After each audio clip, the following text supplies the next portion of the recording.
Now, the Markup classifier, I said it's an extension of the Boolean, of the Bayesian classifier.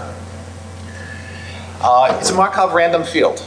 And Markov random field essentially is, instead of having single points in the space, each of which has an associated probability, the points become phrases. They're spread out. And so it forms a manifold. Maybe I'm not explaining this very clearly. But you have to encode the prior state. And you do that by looking at the prior words. So if you take the phrase, the quick brown fox jumped over the lazy dog's back, and you look at the phrases that it contains, well, the quick brown fox jumped. Those are the obvious phrases. And those are the two-word transition probabilities. So that's a very simple Markov chain. But it turns out you can get almost double the accuracy if you also look at word then skip word as a phrase. So the phrase, the skip brown, quick skip fox, brown skip jumped. Those are also very powerful pieces of information. And if you even go, the skip fox, now you're starting to see that perhaps this is a way that you can jump over adjectives and adverbs. Doing this, going to a Markov random field, will basically double the accuracy of your Bayesian classifier. So it turns out it's also quite cheap to do. Double your accuracy.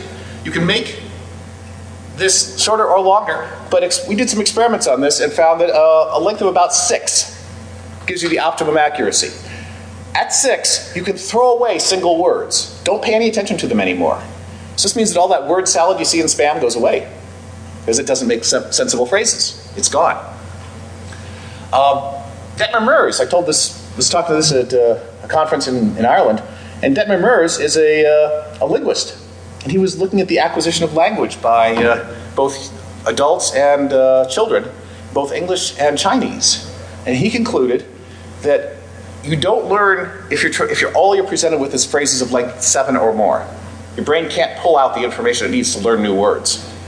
At length 6 or less, your brain can pull out information, and then he pulled out the curve of how each phrase length contributes to your rate of learning. And I pulled out my curve of accuracy in a spam filter, and they matched. So there's something about the way your brain is wired, specifically how the part right here, Broca's area, that directly reflect in the way language works and in the way human languages are put together. Length 6, it's a magic number. Anyway, once we have all these different probabilities of different phrases, we then use Bayes' rule. You multiply, then renormalize. And that assimilates the individual probabilities. The problem is that Bayesian assimilation is futile. Bayes' rule works only if the events are independent, such as different rolls of the die. But adjacent words in English or any human language are not independent. They're highly correlated. For example, if English words were uncorrelated, then it would take about 13 bits per word to encode text, maximum compression you could get. The reality is you can encode text at about 5 bits per word. That 8 bits that went away, less the redundancy in English. So that's what makes Bayesian not work. Bayes' rule fails. So what do? Break the rule. The results are mathematically unsound. They are unjustifiable to any mathematician. They'll get you slapped pretty hard at the statistics conference. But the results are great. You get very high accuracy. Now you have a side effect, and that is that the probabilities become wildly accentuated towards a probability of 0.00 exactly and 1.00 exactly. And once that happens during a calculation, Bayes' rule locks up. Because any number times 0 is still a 0 probability.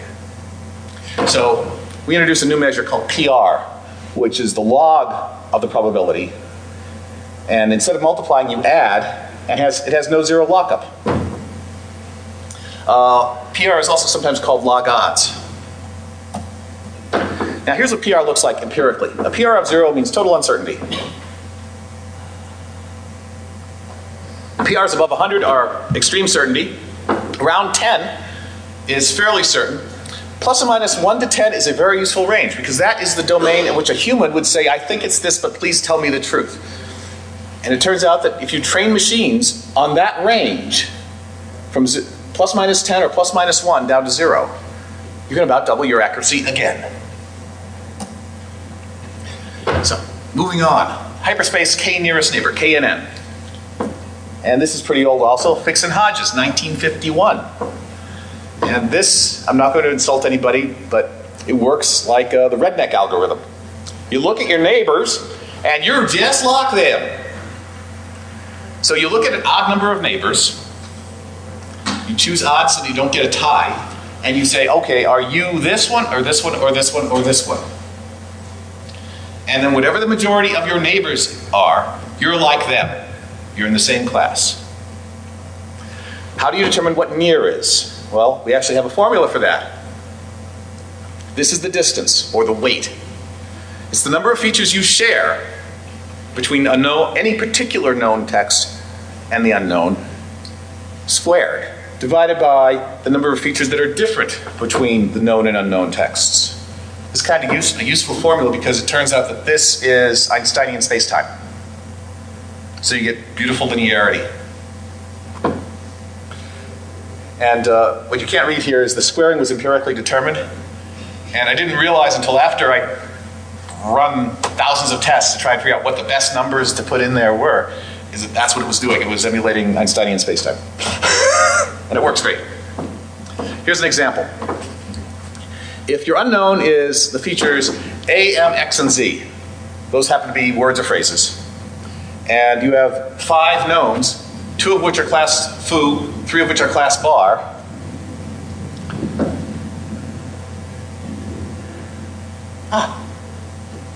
that's great. I'm sorry. I'm sorry? A vast improvement. Yes, I'm so sorry that I didn't know how you got rid of it. I'd never seen it before. You sum up foo, well, it has A in common, but that's a count of 1. It has B, C, M, X, and Z different. That's a count of 20. That's a count of 5. 1 squared is still 1. 25 squared, or 5 squared is 25. And so you have a total value of 0.04. That's the total weight of evidence saying that this unknown is of class A, or class foo. The second one gives you A and M in common, B, C, D, X, and Z uncommon, or different. So it's 2 over 5, you have to square both top and bottom, so it's 4 over 25, or 0.16 weight. Here's the total weights. 0.20 for class foo, 0.756 for class bar. You're a class bar. And this calculation can be done very quickly. In fact, you can multi-thread it and calculate the classes separately. Halfway? Great, thank you. Bit entropy. You form a lattice that tries to guess the next bit of the message. Not the next byte, not the next word, just the next bit. You'd say, how can that possibly work? Well, it turns out it works very well. And you want to sum up the probability of your accuracy. This is the entropy of a particular message. Note, if you're an information theory person, we don't take probability symbol, log symbol. That's the ensemble probability. It's just the log base 2 of the probability of the symbol. A support vector machine. These are hairy and complex to do the mathematics underneath them. The idea is you take your knowns, you spatialize them, and then you try and draw a line or a plane or some sort of cutting mechanism to separate A's from B's with the maximum error margin. Not the maximum probability that any particular thing will be in the right place, just the maximum margin of error. And here's the nice thing about an SVM. You can change the ratio of things. If you have a large number of A's and a small number of B's, or a small number of B's and a large number of A's, it doesn't change the dividing line because you're only trying to maximize the margin of error, and that will focus on a very few number of fulcrum points, what they call the support vector points. LZ77 string compression. This is basically gzip. You're trying to, given a known string, a known text, try and compress the old string using the known string as the dictionary. And we just use the gzip algorithm. It turns out that Ken Willits in 2003 tried this as a spam filter with unaltered gzip, and the problem there was, well, it worked, you got 90% accuracy. But you can only have 32K bytes in the gzip window. We cranked that up to a size T, and it works great. Turns out also if you raise the length of the runs to the 1.35 power, it doubles your accuracy again, and it looks just like the genomics BLAST algorithm for people who are doing gene matching. It's also linear versus nonlinear classifiers.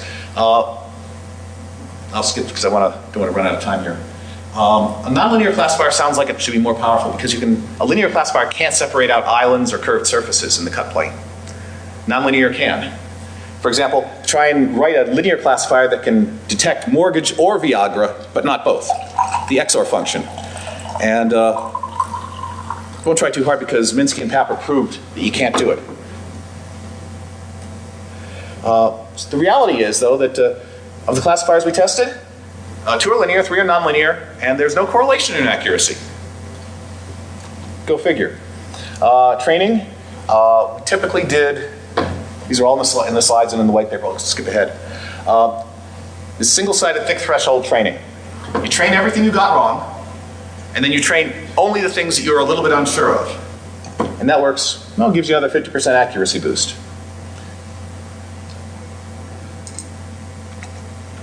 For testing, we did a thing called 10-fold validation, which is divide into 10 groups. You train 9 of the groups, test on the 10th. Then throw out all your training data, your classifier's internal state. Take out a different 10th, train on the remaining 9, test on the 10th. So every piece of data gets to be in the final 10% that's being tested against. And this is a classic method in information retrieval to validate your algorithm, because it gives you a lot of data result out of a reasonable size input set. We had 2 test sets to work with, one of which was kept in a safe in Cambridge, Massachusetts. The other was kept in a secure facility outside Yokohama, Japan. There's guys with guns protecting this one. By the way, if you ever put a computer in a safe, make sure you water cool it because safes have bad ventilation.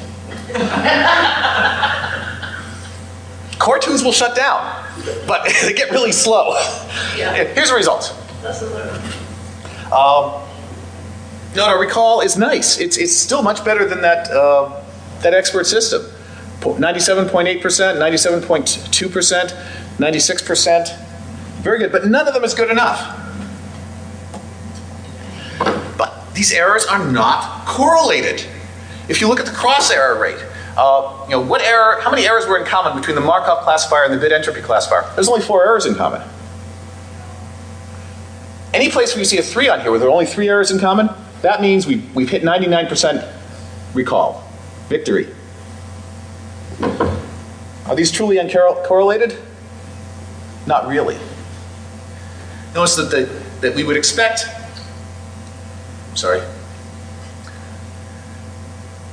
we would expect a rate of about half an error if these were truly uncorrelated errors. That's not the case. We're still getting between 3 and 7 errors. So the classifiers themselves somehow are becoming correlated.